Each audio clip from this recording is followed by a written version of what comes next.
Act 2 of Ellie's story begins with a massive shakeup. Except this time not just in Ellie's little world, but in the world of The Last of Us as a whole. Riley dies, her perfect end achieved. But Ellie never does, because she's immune. Ellie returns to Marlene, who makes plans to extract the cure from her.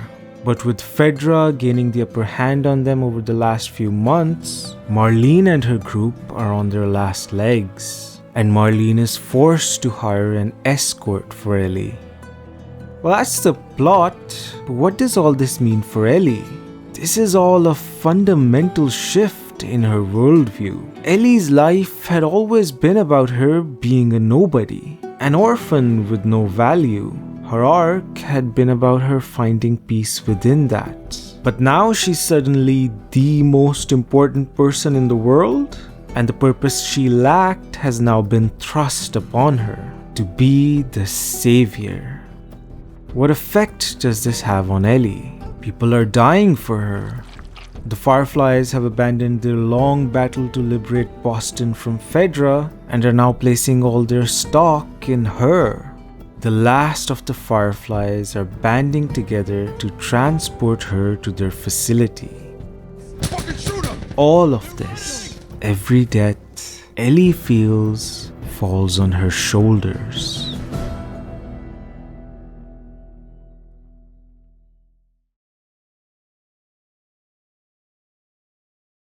As Marlene can't take Ellie there herself, she leaves Ellie with a smuggler named Joel. Tasked with handing her off to the Fireflies, they embark on this quest together. But then the most unfortunate thing happens. Joel and Ellie become inseparable. What else can be said about Joel and Ellie's journey? It forms a bond so poignant they were able to build a whole franchise on top of it. Many have put their 2 cents in about this game, including me. For much more detailed thoughts on the themes of each arc and a much greater focus on Joel's perspective, you can check out my video on The Last of Us Part 1. We'll be revisiting parts of that story here, but with a much greater focus on Ellie's perspective this time. Essentially, Part 1 is a story that begins with Ellie attempting to stab Joel and ends with her becoming a daughter to him. But it's the road in between that's everything. While we play as Joel, a lot of the storytelling is actually done through Ellie, whose character model changes in attitude throughout the game, starting off as apprehensive, but gradually opening up as she warms up to Joel. Not only that, you can also randomly trigger special interactions, like her learning to whistle or taking out her joke books, both of which actually follow on from Left Behind. Even with these inconsequential details, just watching Ellie see Riley whistle and fail to replicate it. How do you do that? What, whistle? You just... Oh, okay. You just... Try it with Joel later on.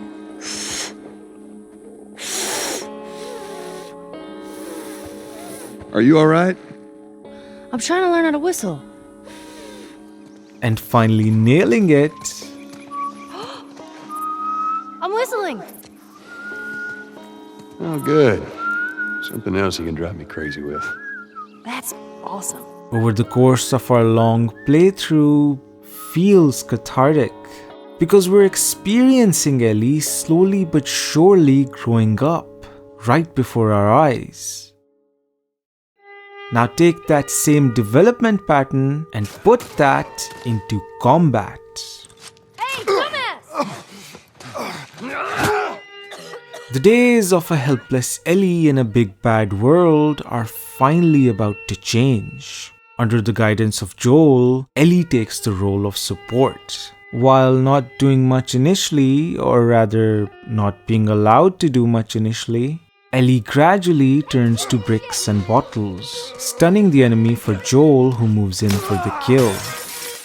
After that, eventually, she begins using her pocket knife to pounce on and stab enemies. Then, finally, we get to the use of guns. This last development isn't just tied to subtle gameplay mechanics, but also has a bit of a story attached to it.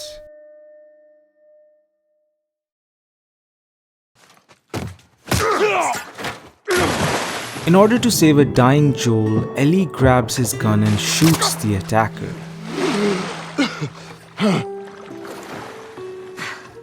But Joel reacts furiously. And you just hang back like I told you to. Well, you're glad I didn't, right? I'm glad I didn't get my head blown off by a goddamn kid.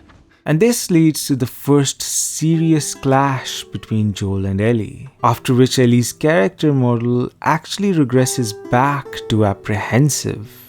Wait there, okay? Sure, Joel. Not going anywhere. Ellie has had to fight for every incremental increase in her arsenal. Hey, Ellie, slow down. Wait for me. What? Right here. How about you let me go first and keep your voice down? Okay. Gaining Joel's trust hasn't been easy. Here, boost me up.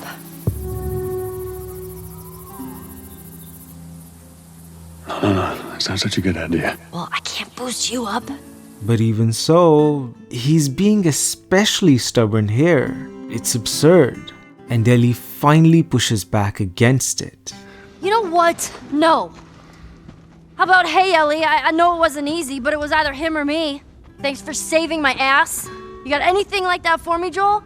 This fight lasts for a bit, but Joel soon concedes. And as a proof of trust, he hands Ellie a gun, which settles the matter. But what Ellie never realizes is that Joel was trying to protect her.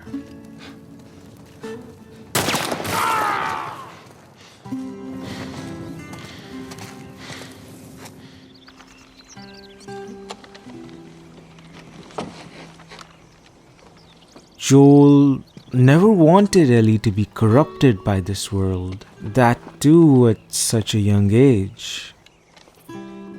What? I need a gun. No, you don't. Joel, I can handle myself. No. But you can't always shield your kids from the evils of the world. It will inevitably creep its way to them. But what you can do is arm them, teach them to deal with it when it comes. What Joel concedes to is that sad fact.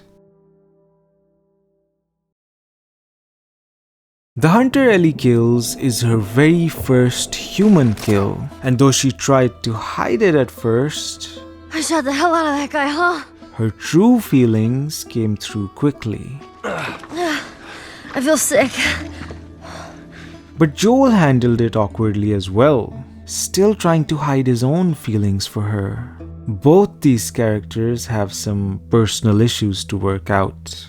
And this ultimately was just one example of how the road from strangers to family wasn't exactly a straightforward one. There were a lot of factors preventing them from meshing together, some of which you can expect when your BFF essentially goes from a girl your age to a 52-year-old man.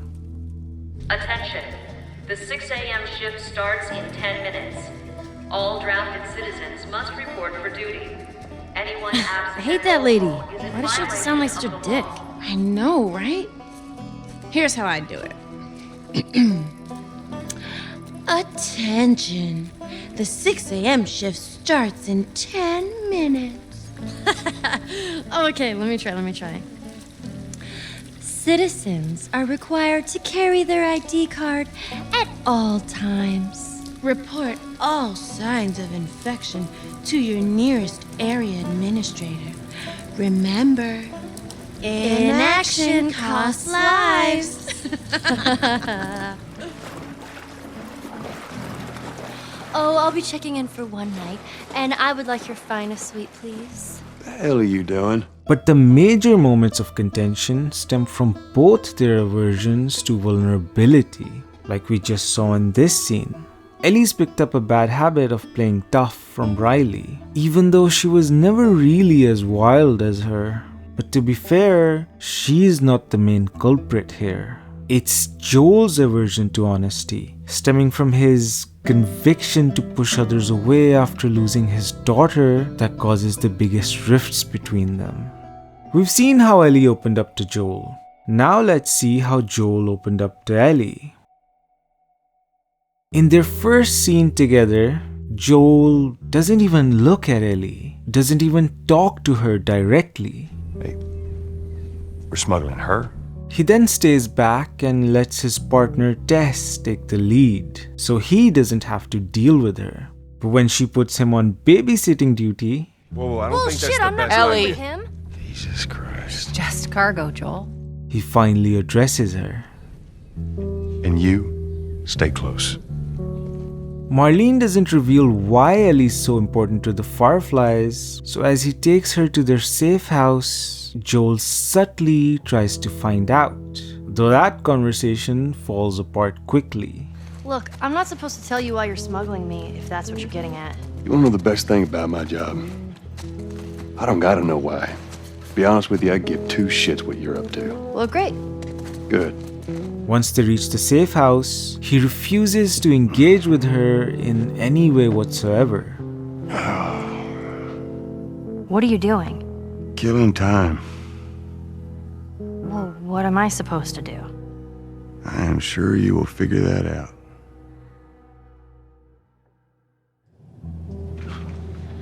But when he wakes up later in the night, he shares a bit of a moment with her.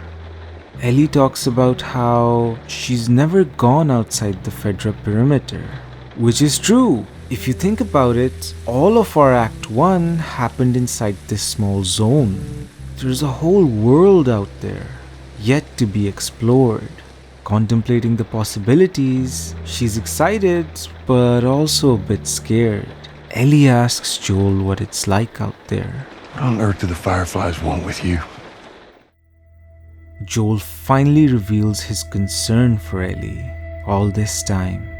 Joel's the sort of guy who will always be very, very guarded against people, unless it's kids. Even if they're openly hostile against him, or even actively trying to stab him, Joel will only show concern for them. Joel's lived a hard life. You'd seen what I seen. And he's walked away from it with the conclusion that people are cruel and treacherous. So kids, with their pure innocence and naivety, draw him in all the more.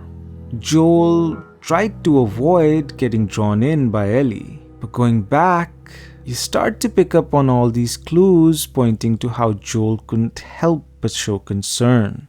When they first meet, he doesn't look at her directly, but he does keep glancing at her in worry. He doesn't address her directly, but his first words about her are words of concern. You're recruiting kind of young, aren't you? When Joel asked Ellie about Marlene and the Fireflies, he really didn't care about their plans. He was asking for her sake. And it's when Ellie isn't swearing or shoving him away and letting out her more innocent, vulnerable side that he drops his guard. I don't gotta know why. To be honest with you, I give two shits what you're up to. What on earth do the Fireflies want with you?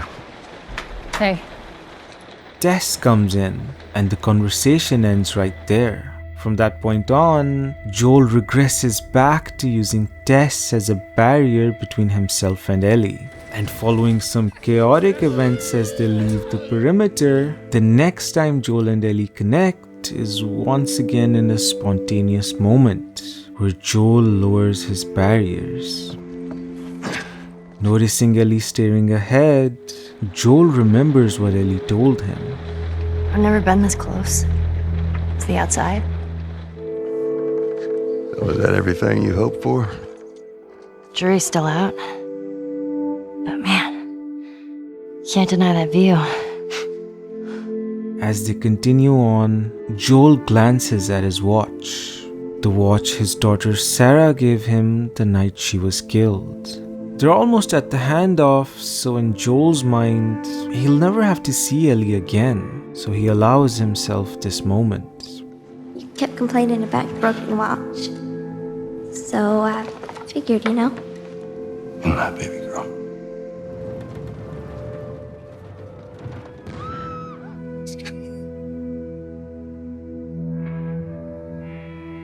However, of course, not only are the Fireflies at the handoff already dead, but also Tess reveals she's bit.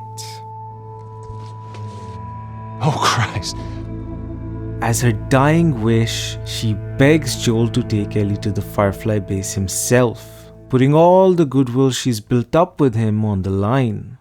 And as Joel accepts this mission, he unknowingly takes the next step, for the first time calling Ellie by name. Ellie, I'm sorry, I didn't mean for this. get a move on. Given that saying Ellie's name for the first time has been this monumental moment, this is probably significant.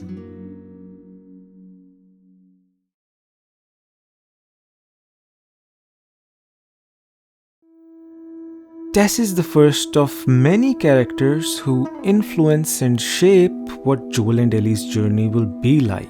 Her role here was to take them to an uncomfortable but necessary place. In Joel's case, we see how he'd settled into his preferred status quo, one where he has a system to ensure his survival, but also one that requires him to have minimal contact with others. Joel worked as a smuggler, which meant all his relationships were give and take. He wasn't part of any community, so he could move as freely as he wanted, take rest as he wanted, as long as he had enough. But the linchpin to his system was Tess. As we watch them operate, it becomes clear that it's Tess who maintains all the relationships, handles all the negotiations, deals with what comes in between, allowing Joel to step back and do what he needs to do. Be her muscle, a torturer who'd inflict pain at her behest. Joel was comfortable enough in this position, but there was also a bigger, more important role that Tess played for him. For as shut off as Joel seems, he's always allowed just one person in, whether it be his daughter Sarah, his brother Tommy, or his partner Tess. Joel always needs that one person to protect, his purpose. Which is why Tess was so important, and why, when she got bit, the whole system fell apart. Joel's way of life had to change again. But he never would have accepted taking Ellie, that too for this incredibly dangerous journey. But Tess asks him for this favor, and Joel had to accept. In Ellie's case, Tess puts a face and a name to the people dying for her, or rather, what she happens to be, whom she thought were just guns for hire. How do you know them? No more talking. Turned out to be quite nice. Tess protected her. Ellie, it's gonna be another sprint. You ready? Sure. Come on, Ellie. Yeah. You're okay. I'll watch the rear. Ellie, no matter what, you stay right on his heels. Sure. Come on, stay close to me. Answered her many questions throughout. So what happened here? They bombed the hell out of the surrounding areas to the quarantine zones, hoping to kill as much of the infected as possible. It worked. For a little while.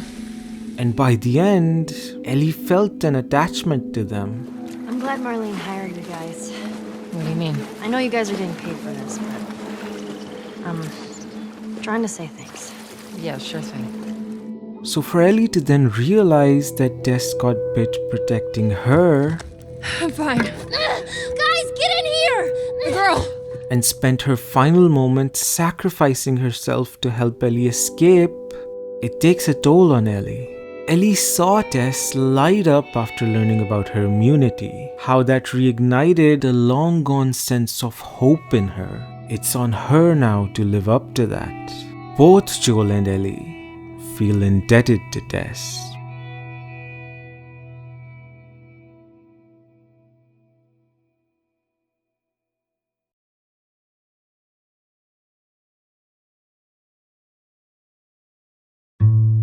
Now forced to be with each other, Joel and Ellie's adventure properly kicks off, which will force them into even more uncomfortable situations, ones they'll both have to grow to overcome. The next person they meet is Bill. Bill's this guy who's somehow managed to secure a whole town by himself. And what's unique about this chapter is how much time it takes to actually get to him. Because first, we have to make our way through his town, encountering all sorts of traps,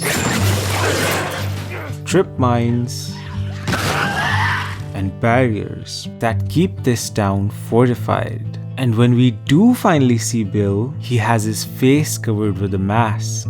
All of this is to show how careful Bill is, how distrustful he is of others. Bill's made this town an extension of himself, an entity with so many defenses that it's hard to get to the core without him. Naturally, Joel and Bill get along, to the exact degree they both allow. But what matters more than the similarities are the less obvious differences between the two. Because where Joel is afraid, Bill is outright paranoid. You neglect the simple shit and now you're paying for it. You know what that means? Taking all the supplies from the warehouse and Okay, moving to the east now he's fence talking to himself. again. Then it'll take you, Bill? Joel. Where Joel acts oblivious and inconsiderate, Bill actually is oblivious and inconsiderate. How in the hell is Tess okay with this suicide mission? It's actually her idea. Really? Well, the broad's not as smart as I thought she was. But, fuck her. It's not just that Bill is an extreme version of Joel. Hey! There's something missing in Bill. And that lost element is reflected in their biggest, Hey! most important difference.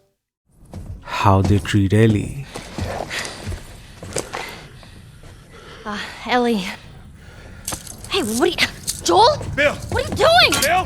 Where Joel feels protective towards kids, Bill treats them all the same. In fact, Bill only sees Ellie as a burden. Seriously, you gotta take that kid back to where you found her. I can't just take her back. Then send her packing, let her find her own way. He doesn't have that same consideration towards her. Be very careful. Of course. Maybe you should have given her a gun. Okay, Bill. And not once does Bill say Ellie's name. Bill rejects everyone. And that's where all these differences come from. Joel not only allows at least one person in, but he also caters to that person. He's willing to make adjustments for that person. That person takes him to places he's uncomfortable with. That one person is the difference between Joel and Bill. But the most impactful moment for Joel comes at the end of the chapter. What, you know this guy or something? Frank. Who the hell's Frank? He was my partner. Joel sees that despite all his defenses, someone still creeped their way into Bill's heart. But Bill refused to change for him and drove him away. In his scathing final letter, Frank spews all of his resentment towards Bill, about how stubborn Bill was, how useless he made him feel. Joel has also been cold towards Ellie, and though we know he cares for her, and we know he's trying to protect her, his attitude may be sending the wrong message to Ellie. So Joel loosens up and gives Ellie some much needed affirmation. You're doing a good job. I figured you should know that. And Ellie's response I won't let you down with this. makes you realize why she's been pushing so hard to help him. She doesn't want to be a burden. Bill's story leads to an important moment of understanding between Joel and Ellie.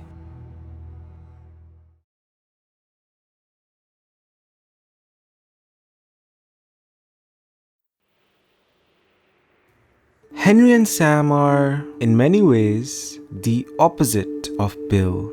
Two brothers trying to survive this world together. Of course, just looking at them makes the parallels to Joel and Ellie pretty clear. But there is a lot more here. When you dive into who these characters are, you start to see how deeply interwoven these dynamics can be. And unlike Bill, Henry and Sam also react, collide, and grow in response to Joel and Ellie. For one, they allow us a moment to celebrate Joel and Ellie's progress till now by highlighting what they're missing. There were two key moments of development in Joel and Ellie's relationship that are absent in Henry and Sam. One, Joel trusting Ellie with the freedom to act on her own. Oh, yeesh. That is a big rat. Henry doesn't allow Sam that freedom. Damn! He just crawled through! He what? Sam, what the hell are you doing? And two, Joel affirming Ellie that she's not a burden. Henry only praises Sam when he's obedient to him. No, we're gonna be moving fast, okay? So no matter what, you stick to me like glue. Like glue. Like glue. Got it. Good, good. And reprimands him for anything else. Sam, what are you doing? Nothing. Get rid of it. My backpack is practically empty. What's the rule about taking stuff? It weighs like nothing. The rule. What is it? We only take what we have to. That's right. Now come on. You have to wonder what effect this has on Sam, because even though he is still a kid, he's not nearly as naive as Henry believes him to be. Henry and Sam were originally part of a larger group who were disbanded by the Hunters. By listening in on the Hunters' conversations, you learn that they've already taken out everyone else in the group, a fact that Henry thinks Sam will struggle with. I don't think anyone from my group is gonna show up. Yeah. Worst part about it all, explaining it to Sam. But Sam's already accepted it. How many are with you? They're all dead. Hey, we don't know that. Sam's not the baby Henry sees him as. He can do a lot more. And it's Joel and Ellie who unlock that thought within Sam.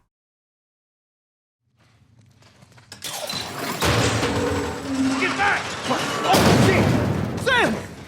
This trap Joel sets off divides the group, with Joel and Sam on one side and Henry and Ellie on the other. We've already seen Joel and Ellie separate earlier in the chapter.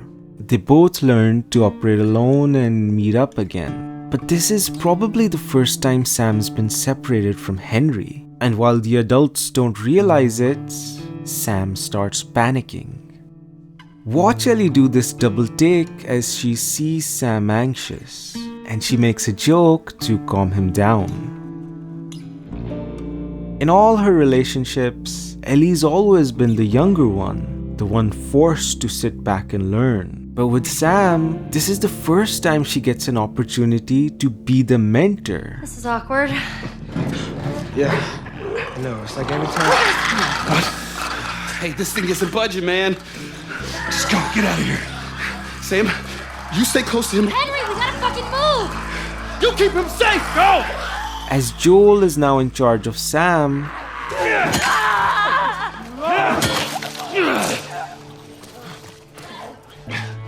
Move it! he allows Sam more freedom than Henry did, and in a key moment, boosts him up to get the ladder down, something he wouldn't have done before. That's not such a good idea. Both Joel and Ellie's influences give Sam the courage to act on his own, Sam, what the hell are you doing? Getting us out of here. and he helps them escape. But this moment of triumph is very short-lived. because not soon after, Sam is bit. Sam, are you okay? Yeah, I'm fine. You sure? I said I'm fine. And as they take shelter for the night, Sam sits alone, knowing he'll turn by the morning.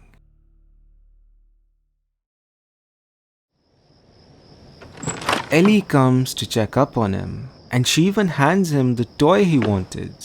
It's hard to catch, but you can actually see Ellie grab the toy in game. She waits till everyone turns around before taking it. Ellie tries to be somebody that Sam can lean on, but Sam is shut off right now. The main back and forth of the scene is, can Ellie get Sam to open up? Can she get him to tell her he's been infected? Or at least pull him out of this lonely place and offer him some solace before he turns? It starts off well enough, with Sam expressing how useless he feels, and Ellie recognizing that and complimenting him. Did Henry send you? No. Why would Henry send me? To make sure I'm not fucking up somehow. I'd say we all did pretty good back there. Especially you. And that gets Sam to reach out a bit more. He starts to talk about fears, and he asks Ellie what she's scared of. But that's a question too locked up inside Ellie. So she tries to play it off. Scorpions are pretty creepy. However, that gets Sam to turn away. So Ellie tries again, and this time gives him something real. Being by myself. I'm scared of ending up alone. So Sam now shares his own fears. Those things out there. What if the people are still inside? What if they're trapped in there without any control of their body? I'm scared of that happening to me. He asks her if perhaps all these people end up in heaven. Sam's contemplating his own death here, but Ellie unknowingly shoots him down. And that's the end of that. Me neither. Sure enough, when morning comes, Sam? Sam turns and attacks Ellie. And it's Henry who has to kill him. Shit! Ellie? Ellie, are you alright? Oh my god. Sam? Oh no. Sam? Ellie wasn't able to comfort him. But in all of this, you have to wonder, why didn't Sam reach out to Henry? Did Henry send you? No. Why would Henry send me? To make sure I'm not fucking up somehow. Similar to Frank, Sam resented his protector in the end. Despite being opposites, both Bill and Henry ended up in the same place. It'd be easy to blame Henry for this. He smothered Sam. What's the rule about taking stuff? Made him hate him. Henry, did you see that? Let's keep it down, buddy, okay? And he got defensive when Joel questioned his decisions. I tell you what, how about I worry about my brother, you worry about your girl. But then you hear him talk about how he was only 5 when the outbreak happened. Parents, they would throw these crazy big barbecues, invite a ton of people. You know, I remember the smell more than anything. Which means he's 25 years old, still just a kid himself.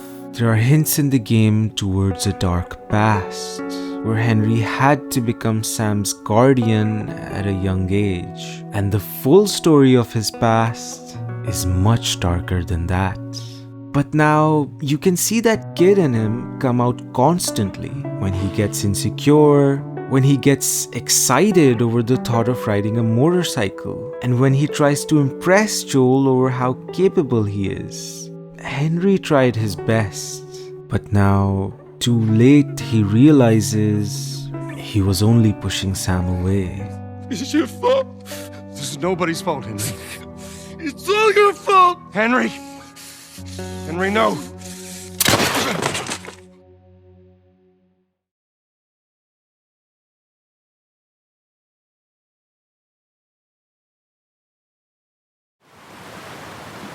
Being with Ellie, Joel has become a better man.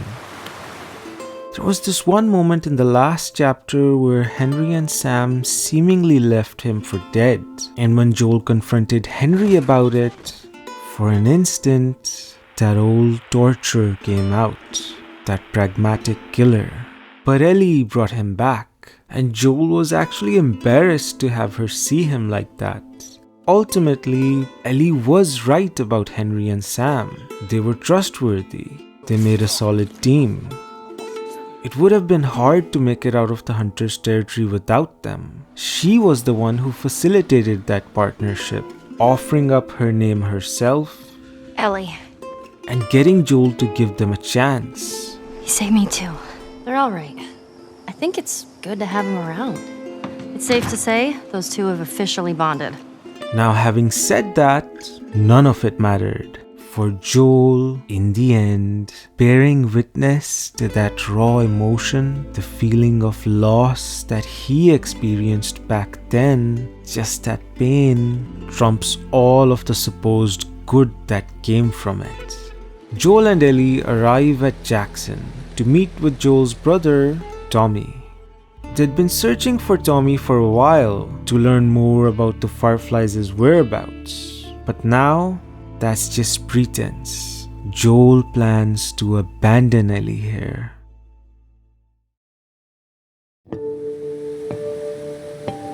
Just like Billstown, much of the first half is spent alone, getting a sense of what this place is and who Tommy is. Tommy and Joel shared the same troubled childhood and each cared for the other deeply. However, Tommy saw the world one way, I saw it the other. their opposing outlooks on the world continued to clash, and eventually, it broke them apart. I believe his last words to me were, I don't ever want to see your goddamn face again. Joel describes Tommy as a foolish idealist, constantly chasing after some great cause, only to be embarrassed after. Tommy left Joel to join Marlene and her Fireflies, falling for their preachings of hope. That kept him busy for a while, but just like Tommy, he eventually quit that too. Now we find that Tommy lives here, in what looks to be a big, thriving community. They've built hydroelectric dams to generate electricity, something you wouldn't imagine existing in this world. When they finally meet Tommy, he welcomes them with open arms. How you doing, baby brother? Introduces them to his wife Maria, Be nice to her. She sort of runs things around here. to his community, and takes them around Jackson, his purpose. It was Maria and her father. They set up this place with the idea of being self-sustained. We got crops and livestock. We have electricity, Joel. My cause is my family now. Tommy struggled and faltered. He was continually proven wrong in front of Joel, but in the end, his ideals led him to this miracle, whereas Joel's only led to him being alone. Although Joel still isn't convinced. This experiment will soon fall apart as well. Joel will stick to what he came here to do, and he goes to have his private chat with Tommy. I'll go. I'll come with you. Go with Maria. Put some food in you. Joel? Come on, Ellie. Let's give the boys some space.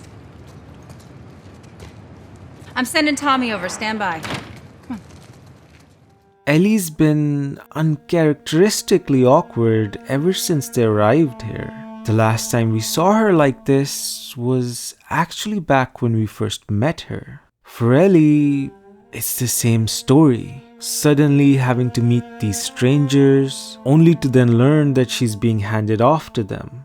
These adults don't even care to consult her. Ellie, right? Yeah.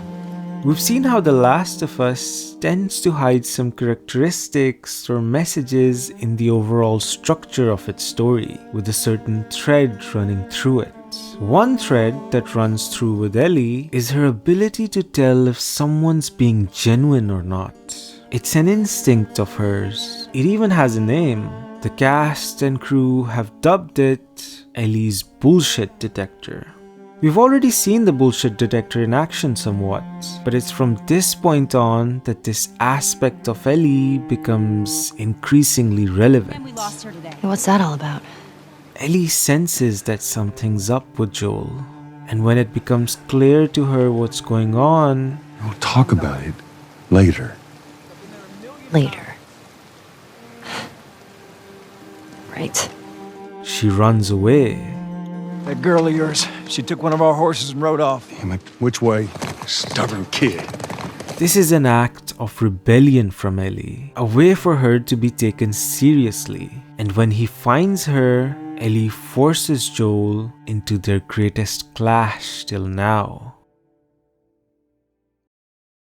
The play-by-play of this scene is in the part 1 video, but basically, throughout the game we see the layers and layers of tactics and defense mechanisms Joel employs to avoid any meaningful confrontation. And in this scene we see him pull out everything in his arsenal. But Ellie continues piling on to him, like when he uses Tommy as an excuse. Tommy knows this area. Oh, fuck that.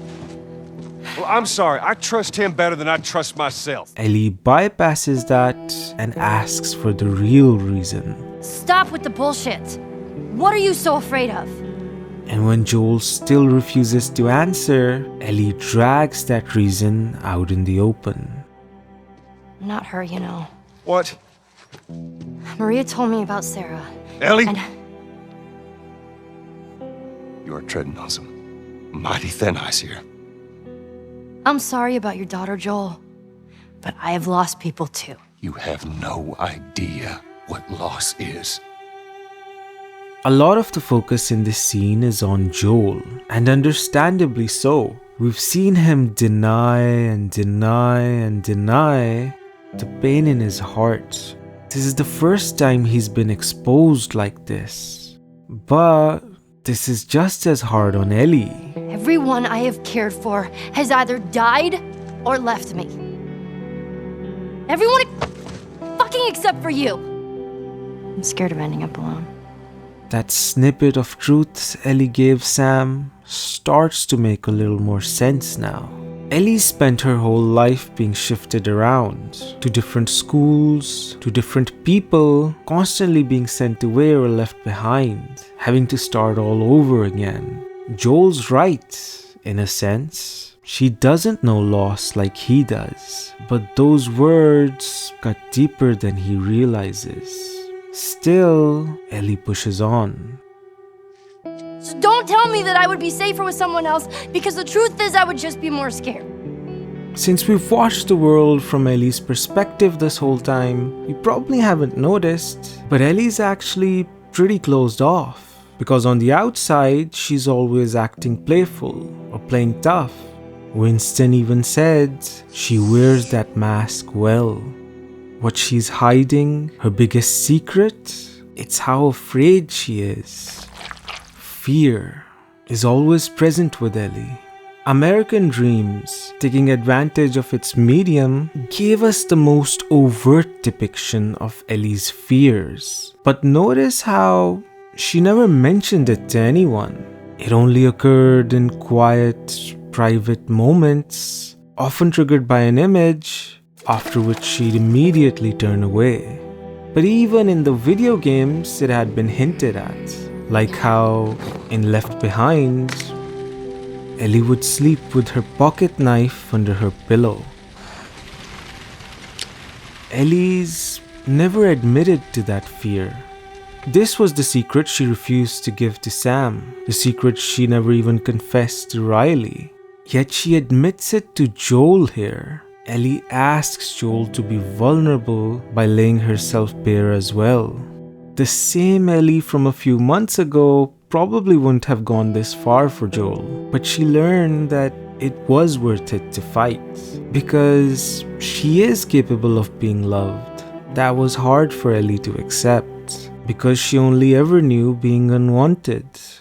However, in an effort to put a stop to this, Joel unknowingly reinforces the same notion she worked so hard to overcome. You're right. You're not my daughter. And I sure as hell ain't your dad. And we are going our separate ways. Joel will not yield. He will not face the truth. And Ellie backs off.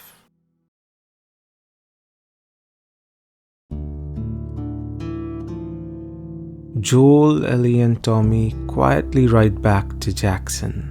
The scene and the atmosphere here conveys a sense of contemplation from Joel as he hangs back and reconsiders what he wants to do.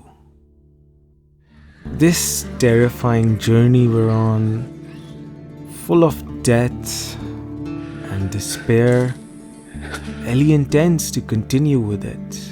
But why would Joel? Jackson is a place they can easily call home. Tommy even invites them there, but Joel commits to Ellie and her mission. As of right now, we don't really have much to go on as to why Joel changed his mind, or why he didn't just give up on the mission and stop here with Ellie and Tommy. Maybe in the future, we'll know.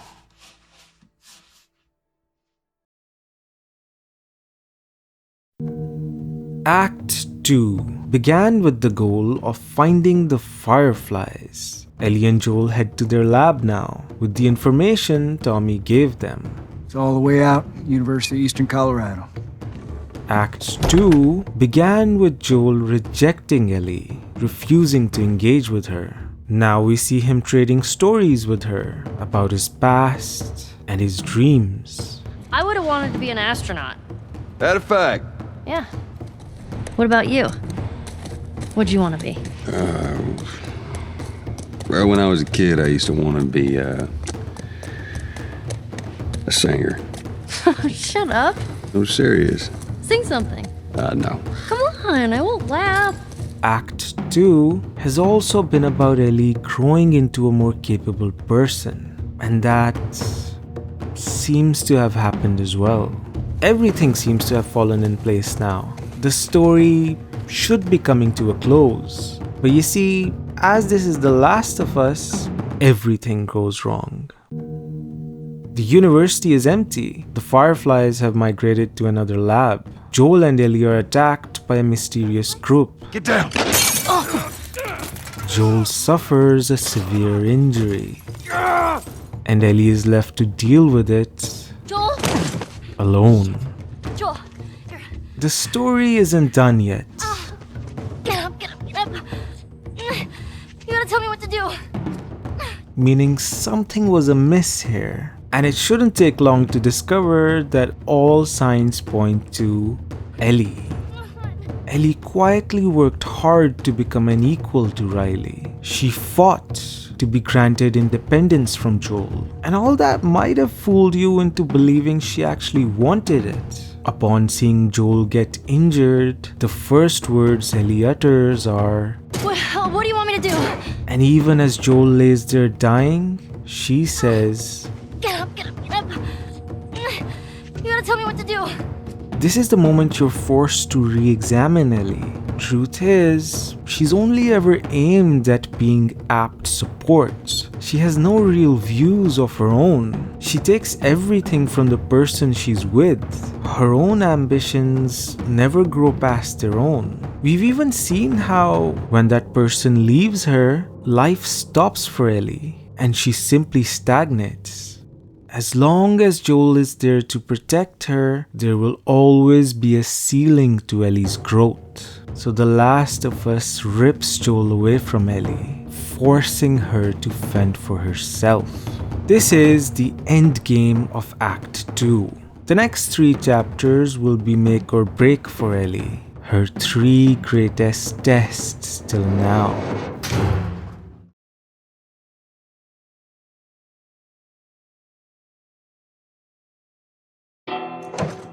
The first of the 3 tests is a very short but very important one. Ellie, hoping against hope, patches Joel up and heads out in search for medicine. I'll be back in a flash. Promise. Inside this mall, Ellie's tested on how far she's willing to go for Joel, because the situation is bleak. For one, this mall is infested with clickers and runners. And two, the strange group that attacked them show up here as well. They're hunting Joel and Ellie down.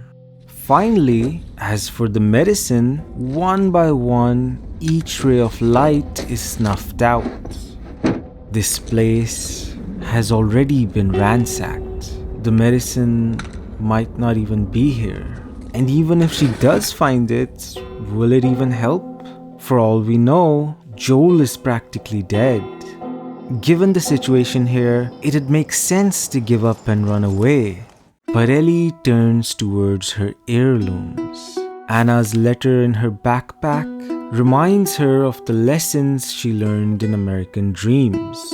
Being in another mall reminds her of the lessons she learned with Riley in Left Behind. And Joel's influence throughout part 1 is seen as well. Ellie's first infected kill was back in Left Behind, when the infected chased them. And look at what a struggle it was to take them out.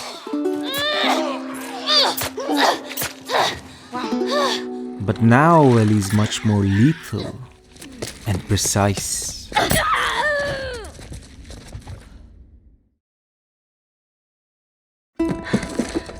No. As we conclude yet another useless endeavor, we turn to see a helicopter that seems to have crashed into this mall, which inspires the question, what'll happen here? Soon we find a corpse with a really professional looking report next to it, detailing what happened. Apparently, on the helicopter were 4 Fedra agents transporting an infected patient. Larry, Sean, Ellis, and Captain Reagan. Captain Reagan explains what went wrong. The infected patient broke free and attacked them, causing the helicopter to crash. Sean, the pilot, died in the crash. We can see his corpse still in the cockpit. The second officer, Larry, wrestled and took the infected out, but got bit in the process.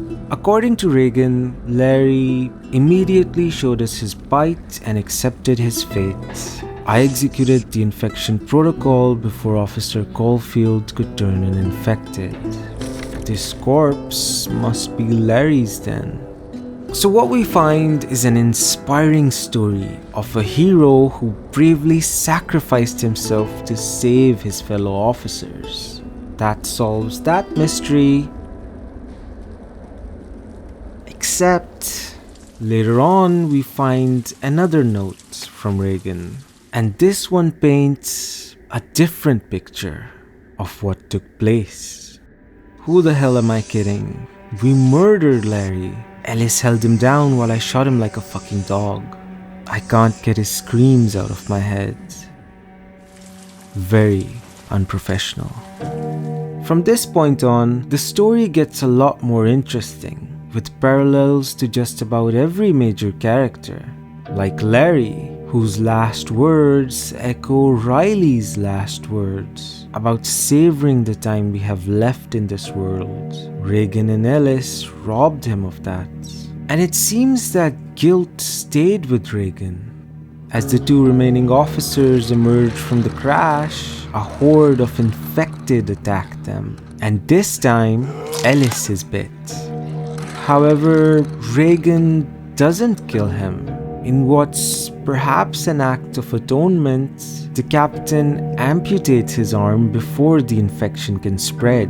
This is the first time we've heard of something like this. Someone isolating an infection and removing the limb. Though that's for a good reason. It's not very common. Which is why, when Ellis catches a fever, distrust and paranoia ensues. These last few notes and voice recordings reveal how Reagan and Ellis start to drift apart. Reagan wonders if she's too late. Maybe the fever is a sign of the infection spreading. Ellis wonders if Reagan will kill him now, thinking he might turn. After all, they killed Larry. I left you, you know. Hell, I even managed to get a good 10 miles out before turning back around. Reagan deals with the same dilemma Ellie's dealing with now. Ellis and Joel are probably too far gone. It would be better to just run away. But hoping against hope, Reagan returns to Ellis. It's like you say. We sleep together, we eat together, we shit together. This unit is a family. Although we find this note next to a corpse. Reagan, what did you expect me to do? I was bitten, and it was only a matter of time before she killed me. Even though I wasn't infected. She said she wasn't going to. But I could see through her eyes. Why else would she reach for her gun? Why the fuck did she reach for her gun? I was just talking to her. If she wasn't lying, I wouldn't have to hit. So Ellis leapt onto Reagan, beat her, and shot her to death because he thought she was reaching for her gun. But there's no gun on her corpse. All we find is this picture of the crew. She was reaching for this. 3 bodies found and only 1 remains. Where is Ellis? A trail of blood leads into an air duct, and as we follow the trail, we find another corpse. A corpse with just 1 arm. I shot her. I ran away. I fought and escaped those fucking things, and in the process, the sutures on my goddamn stump ripped open. I'm bleeding to death, and I can't sew it back up. Not with 1 arm. I can't make the fucking knot. So cold. I think I'll just rest.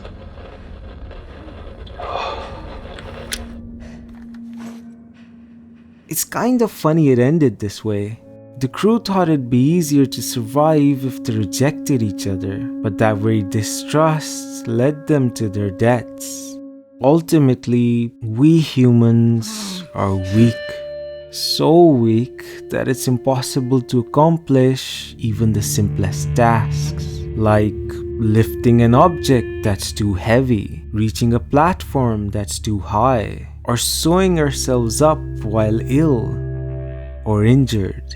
Pushed into a corner, it makes sense to let distrust or paranoia take over. Maybe to survive, or to achieve your goals, or to protect yourself from heartbreak, it's better to be alone. But The Last of Us constantly puts our weakness in perspective, because in the grand scheme of things, we humans need each other. Progress can only be achieved together. Ellie stands as a culmination of the people she loves, using the skills she refined from Joel, the fiery rage she inherited from Anna, and the lessons she learned from Riley. Ellie battles her way to the center of the mall, and in that very helicopter, she finds the medicine that saves Joel. I'm not letting you go. I'm not letting you go. Ellie passes the first test.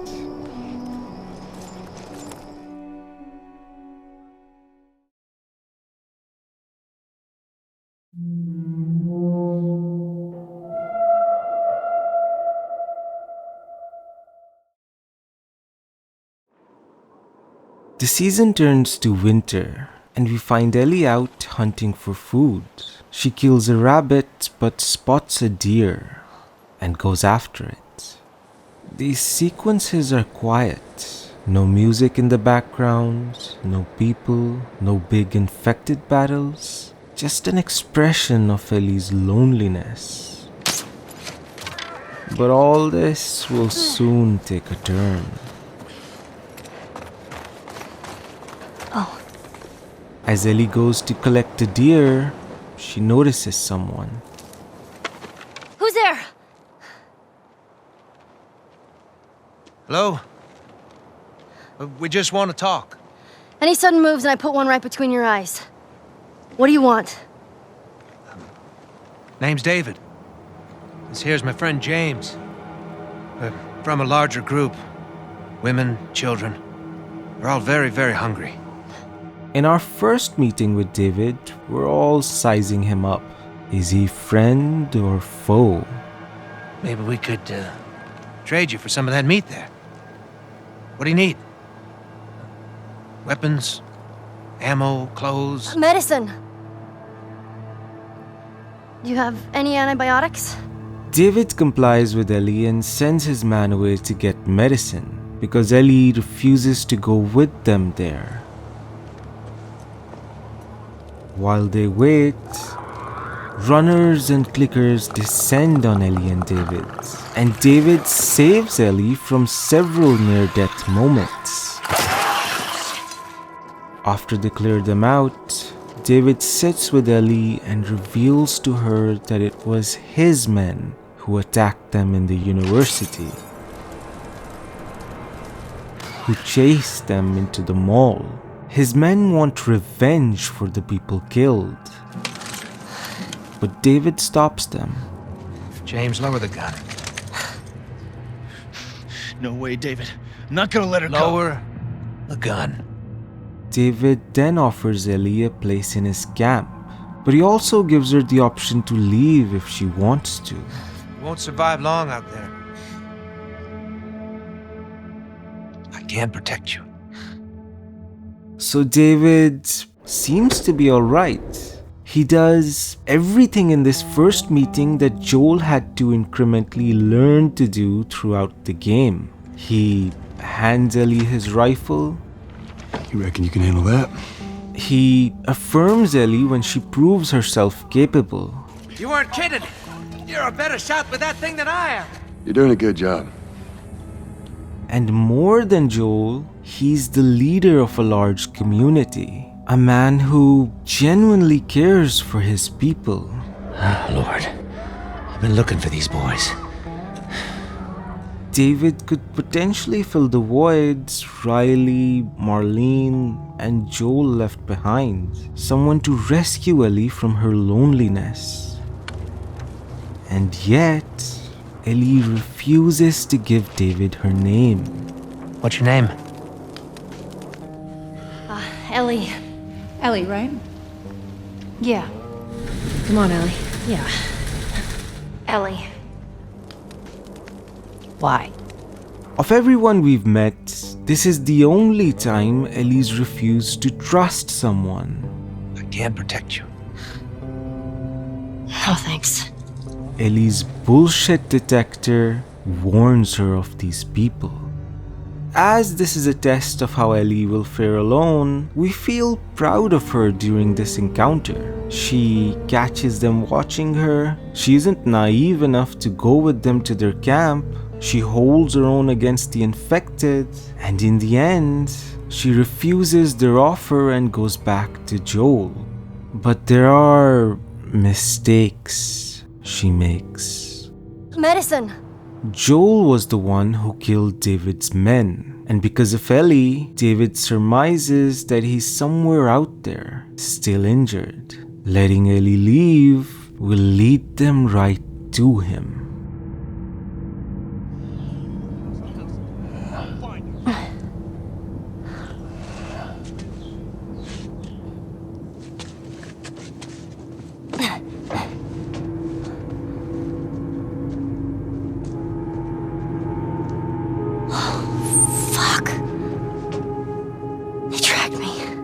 David complied and made himself look meek in front of Ellie, which made us underestimate him. But it was David who was in control the whole time. You had another gun? While we were sizing up David, David was sizing up Ellie, and he liked what he saw. As Ellie attempts to escape on horseback, the men catch her, but hesitate to shoot. What are you waiting for? Shoot her! But David said... Fuck David! No! Shoot her now! David forbade them from killing Ellie. We weave our way past these guys, but eventually, it's David himself who captures Ellie. Relax! But once again, he doesn't kill her. Keeping you alive here.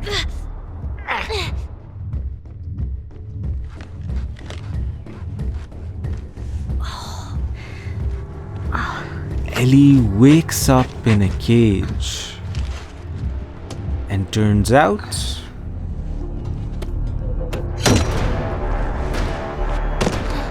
her bullshit detector was right. These people are cannibals. But then David comes in, offering her food and drink. Once again, he's quite nice to her.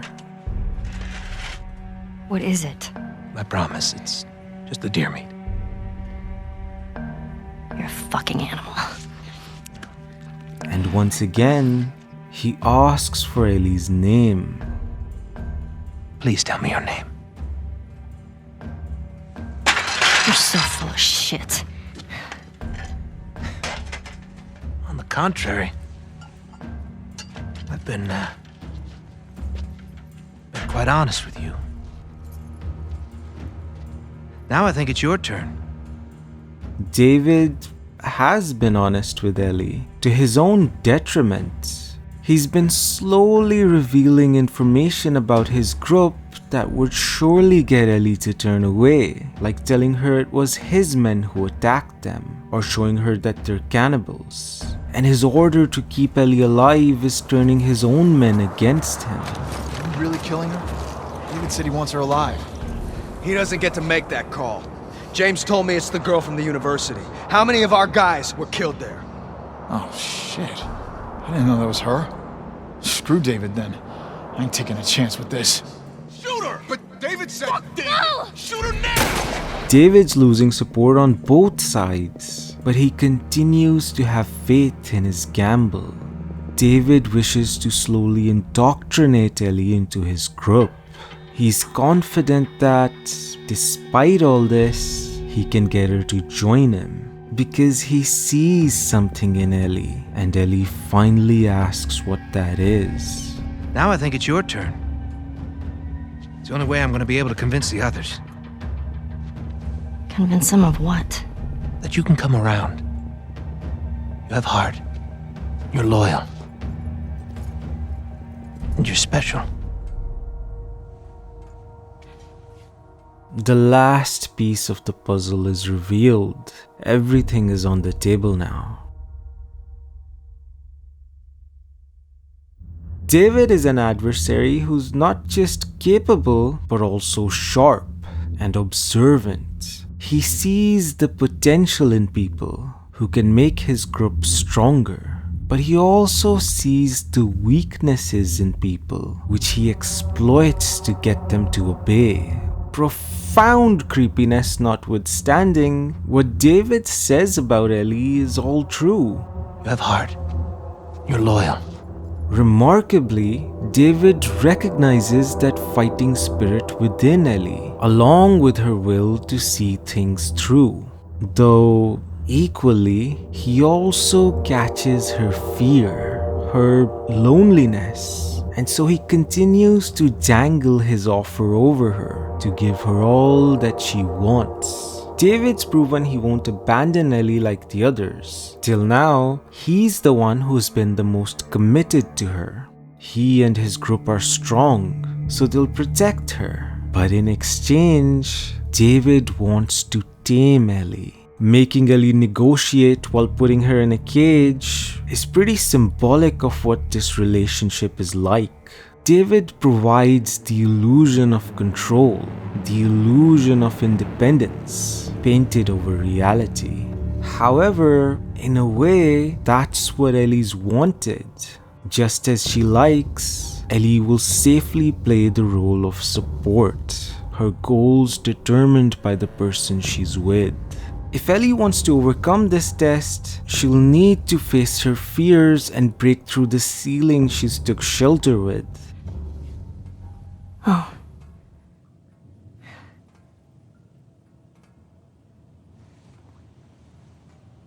And she goes for it.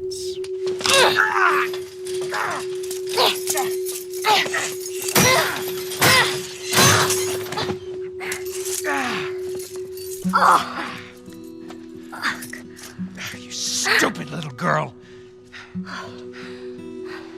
You are making it very difficult to keep you alive. What am I supposed to tell the others now? Ellie. What? Tell them that Ellie is the little girl that broke your fucking finger!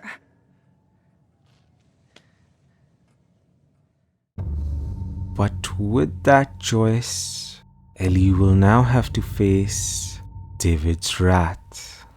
See you in the morning, Ellie.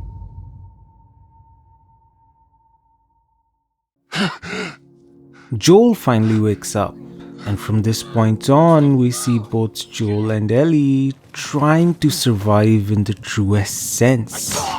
Without Joel, Ellie has to call on her own abilities to escape.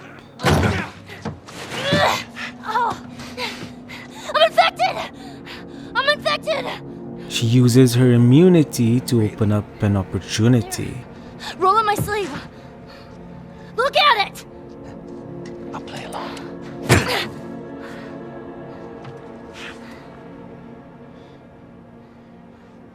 What the hell is that?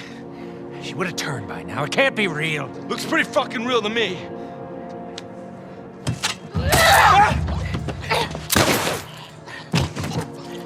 And without Ellie, Joel lets out the old torturer in full force.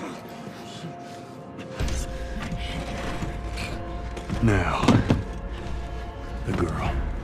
He forces two of David's men to give him Ellie's whereabouts. It's right there. You can verify it. Go ask him. Go on. I tell you, I ain't lying. I ain't.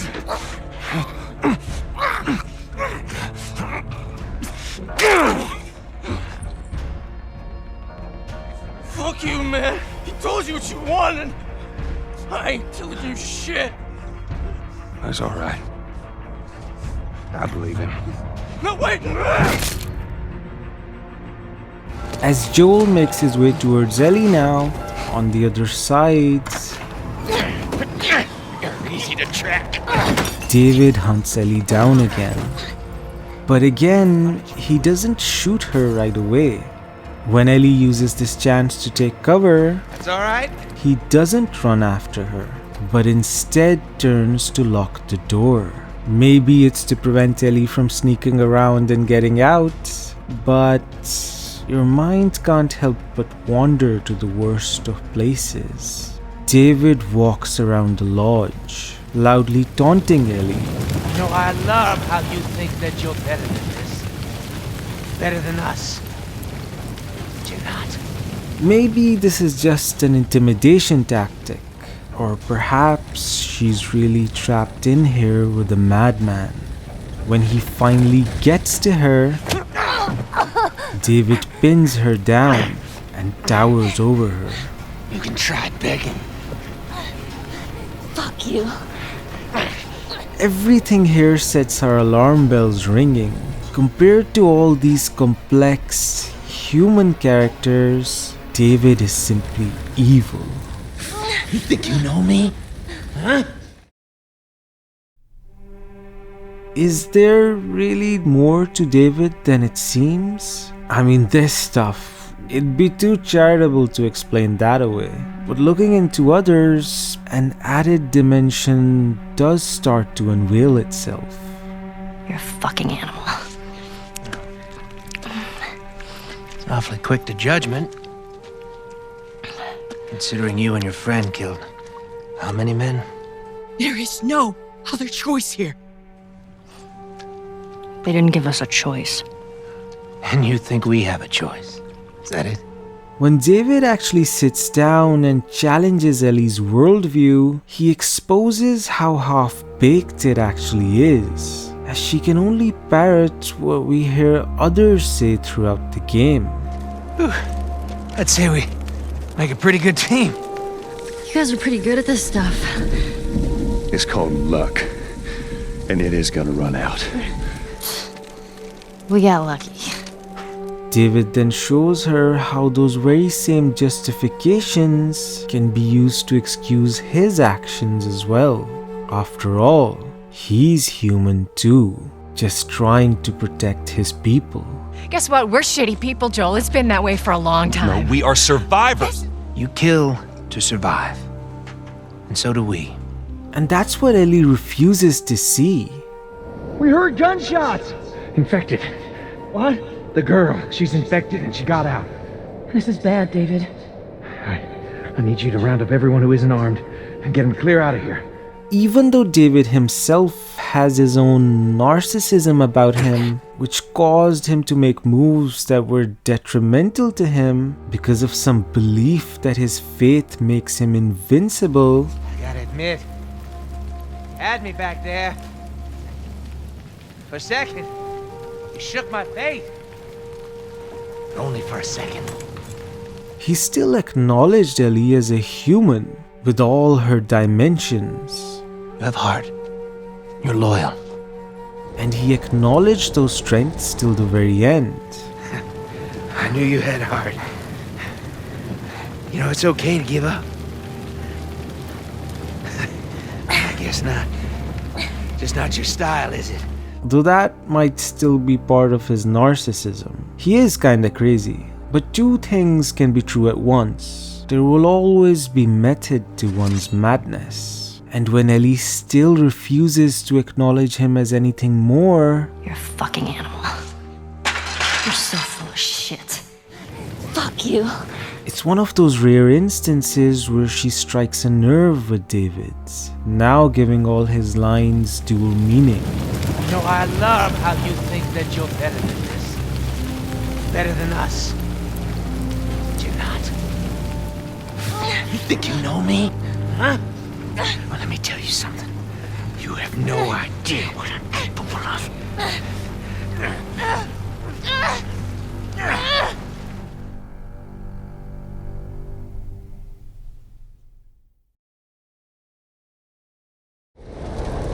All the while Ellie's in there alone, we anticipate Joel swooping in to rescue her, take down David on her behalf. But when Joel comes in... Holy shit. Ellie.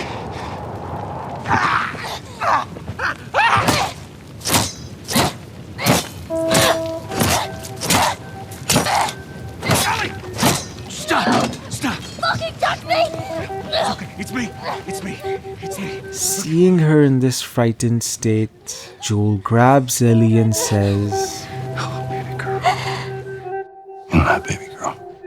From looking at her, to talking to her directly, to saying her name for the first time, Joel finally calls Ellie by the nickname he gave Sarah. Joel comforts Ellie as his daughter. And so the chapter concludes with the roles flipped. Joel saves Ellie, not physically, but emotionally, while Ellie completes her role as his protector.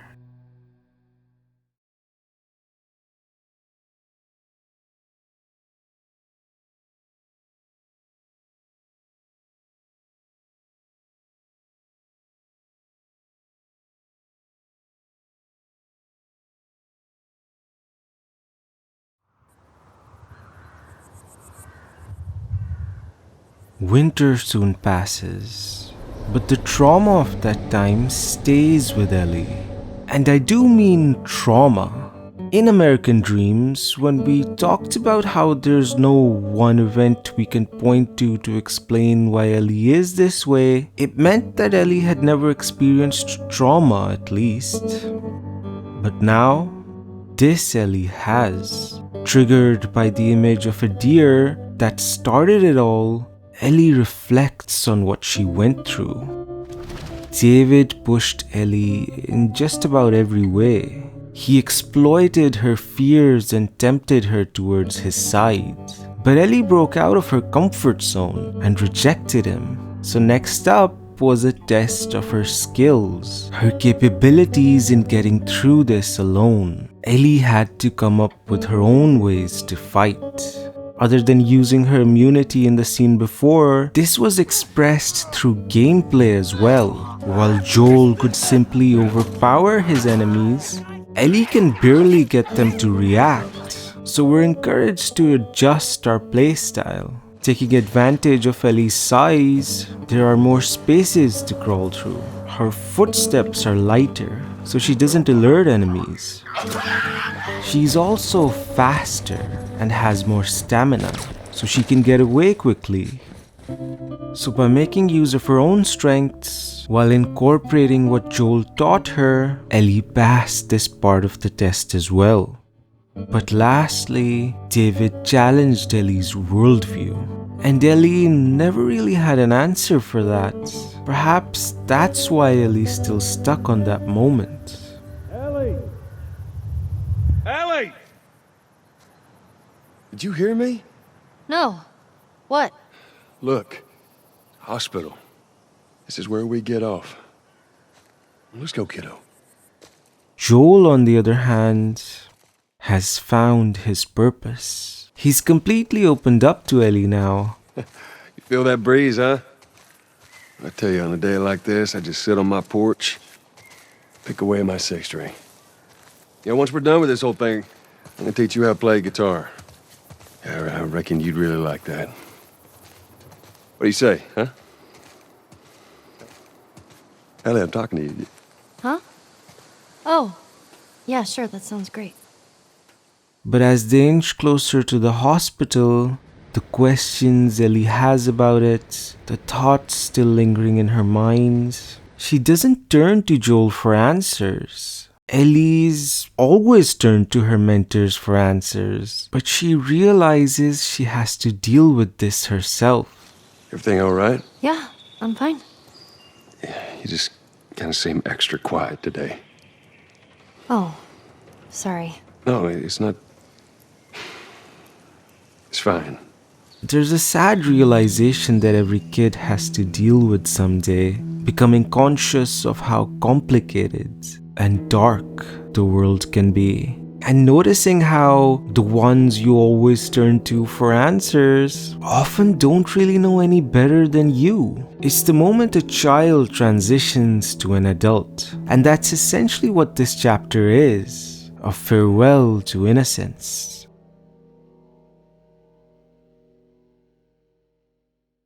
Oh my god. You gotta see this. What is it? Ellie spots a giraffe, and for an instant, she forgets all her worries. While the deer is a symbol of Ellie's trauma, the giraffe has always been a symbol of innocence. Imagery of giraffes have been present throughout the game, almost always associated with children, but by that very nature, almost always foreshadowing tragedy as well. As we've seen many times before, innocence will soon be swallowed up by the world, which all the more necessitates this evolution of Ellie. In order to live, Ellie has to let go of her innocence. So is that everything you hoped for? Jury's still out. But man, can't deny that view. A young Ellie, never having experienced the outside world, told Joel she's not yet decided on how she feels about it, but appreciated the sights regardless. So, this This everything you were hoping for?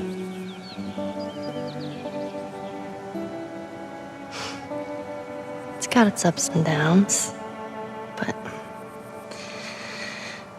you can't deny the view, though. This hardened Ellie now tells Joel that there's both the good and the bad, but she's still glad to have seen those sights regardless. That same core message of part 1 is reiterated in a new light. Putting yourself out there will be dangerous, but in return, you'll open yourself up to so much more.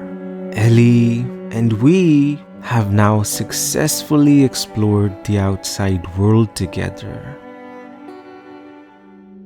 The game allows us to bask in this moment for as long as we want, but soon we have to move on. As we do, one by one the giraffes begin to leave, and as the last one makes its way, the Ellie who speaks now has matured.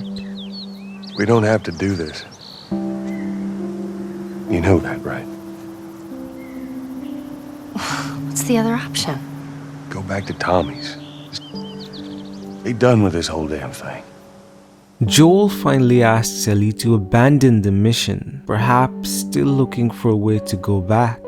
But Ellie thinks of all the people that have died to get her this far. After all we've been through. And all the horrific acts she's committed. Everything that I've done. Ellie wants to breathe meaning to their deaths and to those acts. It can't be for nothing. For the first time, Ellie rejects her partner's lead and instead points to her own path. This is Ellie passing the final test. This one was less about her physical or mental capabilities, but about spirituality, how she perceives and will interact with the world moving forwards. It can't be for nothing is Ellie expressing her philosophy. Every aspect of Ellie we've discussed so far could be tied back to someone who came before. But this is a belief separate from everyone, coming purely from Ellie herself, forged from her own experiences and predicated on her wish. Ellie wants to find meaning at the end of this journey.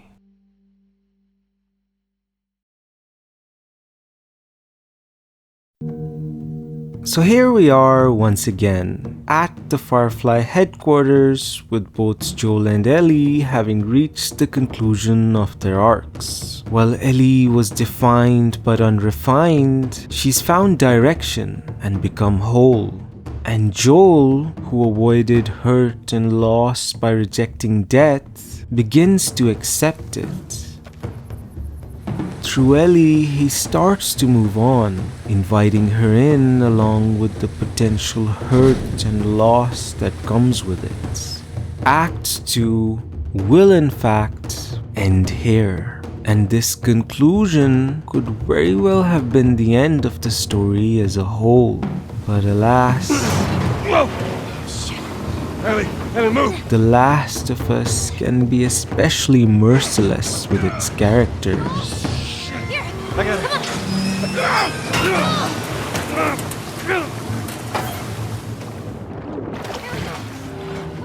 And what happens at the hospital Ellie, give me your hand! Give me your hand before you... invites another fundamental change. The beginning of Act 3.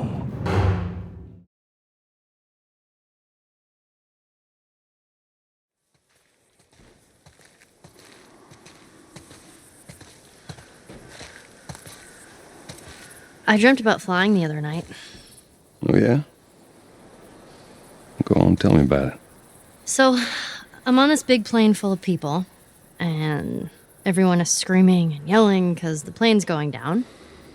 So I walk to the cockpit, open the door, but there's no pilot. I try to use the controls, but I obviously have no clue how to fly a plane. And right before we crash, I wake up. I've never been on a plane. Isn't that weird? Well, dreams are weird. There's one aspect of Ellie we never revisited, and it's perhaps the most important one, her purpose. So, these places, people would live here and just study, even though they were all grown up? Yeah, study, party, find themselves, figure out what they wanted to do with their lives. What they wanted to do with their lives. Riley once taught Ellie that no matter what they do, all roads lead to death. Anna taught her that if she is to go down some roads, it has to be one that's meaningful, one she can proudly say was her purpose. So Ellie will fight for her purpose, even if it may lead to her death. However, life isn't as simple as she'd like it to be. Ellie grew up believing she was a nobody, but with that, she was free to find her purpose, even if it was something as silly as having fun with her friend till their dying breath, as long as it held meaning for her.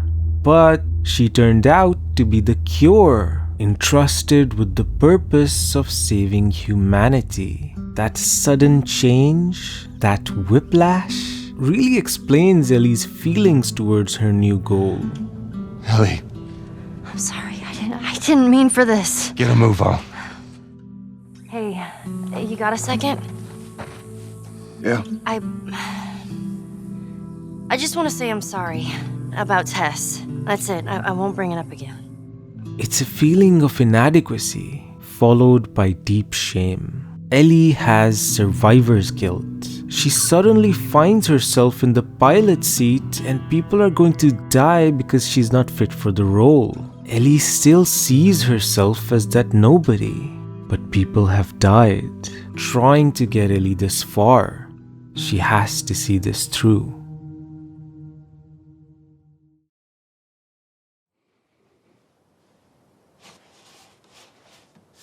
Finally, at the end of this long trek, We made it. You found the Firefly. Welcome to the Fireflies. You came all this way. How'd you do it? It was her. She fought like hell to get here. She needed her immunity to mean something. It can't be for nothing. Because of her, they were actually going to make a cure. The doctors tell me the cordyceps, the growth inside her, has somehow mutated. It's why she's immune. Once they remove it, they'll be able to reverse engineer a vaccine. A vaccine. The only catch, it would kill her. Find someone else. There is no one else. Listen, you were going to show me where she... Jesus Christ, Joel. What do you do?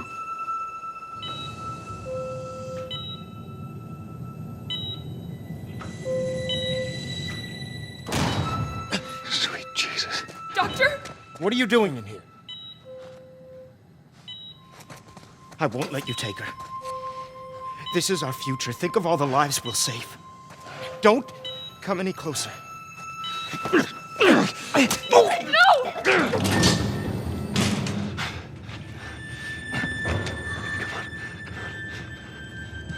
You can't save her. Even if you get her out of here, then what? How long before she's torn to pieces by a pack of clickers? That is, if she hasn't been raped and murdered first. It ain't for you to decide. It's what she'd want. And you know it. Look. You can still do the right thing here.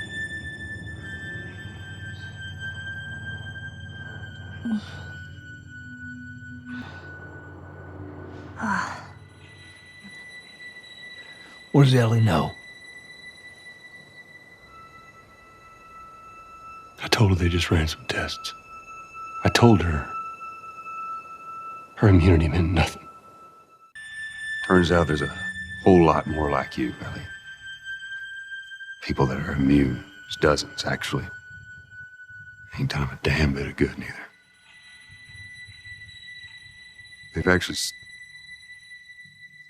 They've stopped looking for a cure.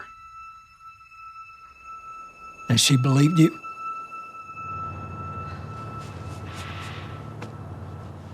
I didn't say otherwise.